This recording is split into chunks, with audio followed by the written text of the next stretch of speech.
श्री गुरुदेव दत्त. नमस्कार श्रोतेहो. एप्रिल 2025 या महिन्यासाठी कुंभ राशीचं जे मासिक राशी भविष्य आहे ते आपण जाणून घेणार आहोत. याच्यामध्ये मागील 5 वर्ष तुमच्या राशीला 7.5 चालू आहे आणि आता शनिदेव तुमच्या द्वितीय म्हणजे धनस्थानामध्ये येत आहेत. त्यामुळे बऱ्याच ग्रहांची मांदियाळी या द्वितीय स्थानामध्ये जमली आहे. वडिलोपार्जित प्रॉपर्टीच्या संदर्भामध्ये काहीतरी निर्णायक घटना घडण्याची शक्यता ह्या महिन्यामध्ये आहे. त्याचप्रमाणे खाण्यापिण्याच्या संबंधातून आरोग्य बिघडण्याची शक्यता या कालखंडामध्ये जास्त आहे. कुटुंबासाठी काही कर्तव्य करण्याचा योग ह्याच महिन्यामध्ये तुम्हाला ते करावा लागेल.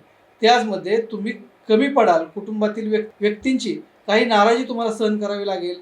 त्याचप्रमाणे शनी आणि राहू ही युती बऱ्याच मोठ्या प्रसंगाला तुम्हाला सामोरे जावे लागेल. द्वितीय स्थानातील शुक्रामुळे वातावरण थोडे सौम्य होईल. आर्थिक स्थिती थोडीशी सुधारेल. एप्रिल महिन्यात कुटुंबात प्रॉपर्टीच्या मुद्द्यांवरती एकमत तुम्हाला काही प्रमाणामध्ये होत आहे असं दिसून येईल. सरकारकडून सहकार्य मिळेल. आरोग्याच्या तक्रारी मात्र वाढतील. डोळे, तळपाय, उष्णता वाढणे असे अनुभव तुम्हाला एप्रिल महिन्यामध्ये येतील.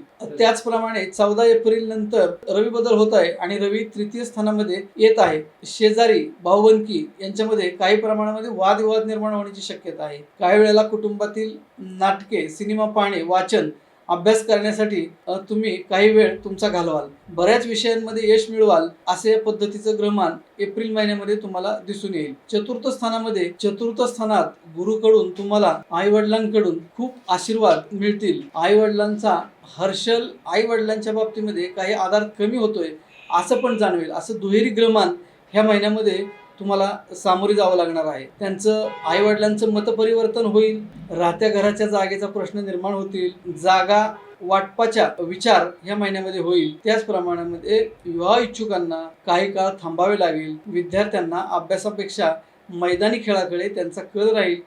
हनुमंताची उपासना जर ह्या महिन्यामध्ये त्यांनी कुंभ राशीच्या व्यक्तींनी केली, त्याचप्रमाणे महालक्ष्मी अष्टक स्तोत्राची जर उपासना ह्या एप्रिल महिन्यामध्ये जर केली तर विशेष करून त्यांना जास्त फायदेशीर राहील. कुंभ राशीच्या व्यक्तींसाठी वडिलोपार्जित प्रॉपर्टीच्या संदर्भामध्ये नवीन काही नाही काहीतरी लाभदायक गोष्ट तुमच्या समोर यायला सुरुवात होईल. तुमचा आशावाद या कालखंडामध्ये निश्चितपणे वाढलेला दिसेल. शुभ तारखा ज्या आहेत तुमच्यासाठी 23 आणि 24 ह्या विशेष करून कुंभ राशीच्या व्यक्तींसाठी अतिशय शुभ असणाऱ्या अशा ह्या तारखा आहेत. त्याचप्रमाणे अशुभ तारखा ज्या आहेत त्या 11 आणि 12 ह्या तारखा आहेत. ह्या तारखांना, अशुभ तारखांना शक्यतो महत्वाची कामं, वादविवाद करणं, प्रवास हे जर टाळलं तर त्यांचा मनस्ताप, चिडचिड हे ते टाळू शकतील. शुभम भवतु.